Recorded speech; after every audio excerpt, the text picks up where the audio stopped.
Good morning everyone. ఈరోజు మనము skilling and digital initiative డేని జరుపుకోబోతున్నాము. దీనికి సంబంధించిన విషయ సూచిక అనేది ఈ విధంగా అయితే ఇవ్వడం జరిగింది. దీని సందర్భం, లక్ష్యాలు, ఈవెంట్ వివరాలు, పదార్థాలు, వనరులు, విద్యా మంత్రిత్వ శాఖ నుండి ముఖ్యమైన సాంకేతిక ఆధారిత జోక్యాలు, దీనికి సంబంధించినటువంటి విషయాలన్నీ అనేది ఈ విధంగా ఉందండి. ముఖ్యంగా ఈరోజు మనము టెక్నాలజీ ఇన్ ఎడ్యుకేషన్ దివాస్గా దీన్ని జరుపుకోబోతున్నాము. దీని యొక్క ముఖ్య ఉద్దేశం ఏంటంటే అండి, ఈక్విటీ, యాక్సెసిబిలిటీ మరియు విద్య యొక్క నాణ్యతను నిర్ధారించడంలో డిజిటల్ టెక్నాలజీని సుదూర ప్రాంతాల్లో కూడా ప్రభావం చూపుతుంది అనే విధానం అనేది మన జాతీయ విద్యా విధానం 2020 అనేది గుర్తించండి.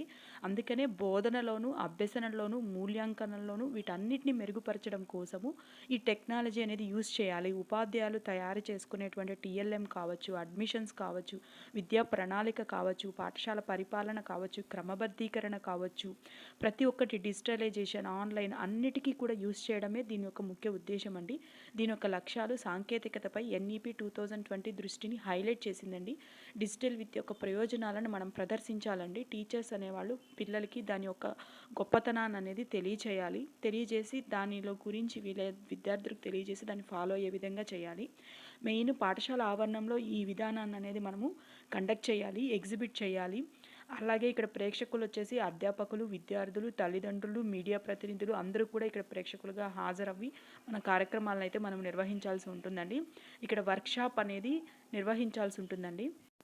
ఈ వర్క్షాప్స్ అనేవి వివిధ రకాల నమూనాల్లో ఇచ్చారు. ఎవరికి తగ్గట్లు వాళ్ళు దాన్ని నిర్వహించుకోవచ్చు. టీవీ ఎపిసోడ్ చేయొచ్చు, లేకపోతే డిజిటల్ ప్యానల్స్ ఉంటాయి కదా, దాంతో అనేది నిర్వహించవచ్చు.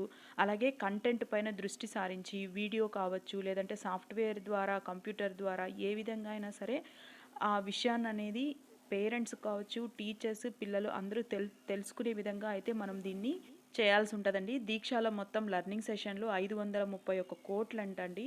దీక్ష గురించి మనము చాలా విషయాలు ఇందులో తెలుసుకోవాల్సినవి అయితే వీళ్ళు ఇవ్వడం అనేది జరిగిందండి. సగటును రోజువారీ పేజ్ చూసేవాళ్ళు 95 లక్షల మంది అంటండి. విద్య కోసం ఏకీకృత జాతీయ డిజిటల్ ప్లాట్ఫామ్గా ఇది దీక్ష అనేది పనిచేస్తుంది. ఈ బుక్స్ మిగిలినటువంటి ఇతర ఈ కంటి యొక్క విస్తారమైన రిపోర్ట్లన్నింటినీ కూడా మనం దీక్షలో అయితే చూడబోతున్నాం. PM ఈ విద్య టీవీ ఛానల్స్ అనేవి కూడా వీళ్ళు కండక్ట్ చేశారండి. ప్రారంభంలో 12 ఉచిత DTH ఛానల్స్ అనేవి క్రియేట్ చేశారు. వీటిని ఇంకా కూడా విస్తరించి వివిధ భాషల్లో కూడా విస్తరించి పిల్లలకి విద్యను డిజిటలైజేషన్ చేసే విధంగా అందరూ చర్యలు తీసుకోవాలని చెప్పడం జరిగిందండి. రాష్ట్రాలు, UTUలు, అటానమస్ బాడీలకు అధిక నాణ్యత గల విద్యను ఈ కంటెంట్ని అందించడానికి ఇది కేటాయించడం జరిగిందండి. వివిధ సంస్థల నుండి దాదాపు 13,666 ఈ కంటెంట్లు ఇప్పటివరకు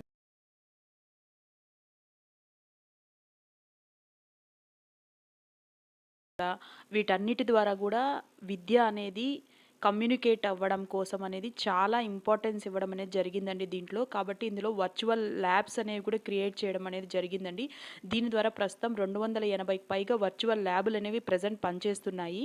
రాష్ట్రాలు, UTUలు అంతా కూడా దీన్ని మొత్తం 34 రాష్ట్రాలు, UTUలకు విద్యా సమీక్షా కేంద్రం అనేది ఏర్పాటు చేసి దానికోసం నిధులు అనేవి రిలీజ్ చేయడం జరిగింది. కాబట్టి అందరూ కూడా ఈ టెక్నాలజీని యూజ్ చేసుకొని చదువుకోవడం దీని యొక్క ముఖ్య ఉద్దేశం అండి.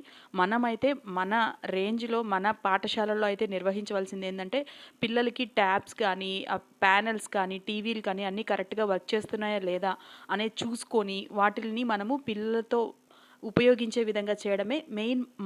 మన రేంజ్లో అయితే మనం చేయగలిగినటువంటి విధానం అండి. పెద్ద విధానం ప్రైమరీలో అయితే అనుసరించడం అనేది సాధ్యమయ్యే విధానం కాదు. కానీ ప్రైమరీలో ఇప్పుడైతే కొంతమందికి ఆల్రెడీ వచ్చాయి కాబట్టి వాటిని యూజ్ చేస్తూ పిల్లలకి బోధన అనేది చేసే విధంగా చేయడమే దీని యొక్క ముఖ్య ఉద్దేశం అండి. బాయ్ అండి, థ్యాంక్ యూ.